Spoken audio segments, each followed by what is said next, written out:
what is taking place. In fact, we have the Harvard announcement coming about in regard to these are plans as far as international students are concerned. So this is something that is extremely crucial at this point in time. So the University of Harvard as well as the Toronto University, they're making these plans in order. They have agreed to back up student plan visas, and they have issued these prompt cross-border education deals as well. Maha joining us from Canada. Take us through the kind of deal that Canada is offering, particularly the Toronto University.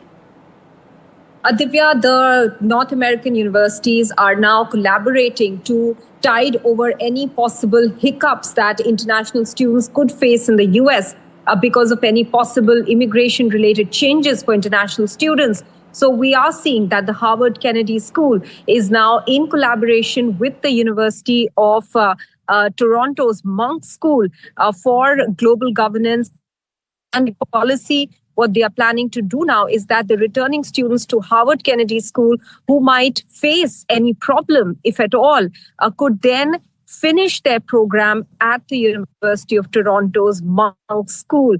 This collaboration is coming through both through online classes as well as in-person classes. So the option to take online classes with the faculty from Harvard Kennedy School and with the faculty from University of Toronto will exist for students who might face visa-related problems. And this is specifically for returning students who are coming back this fall.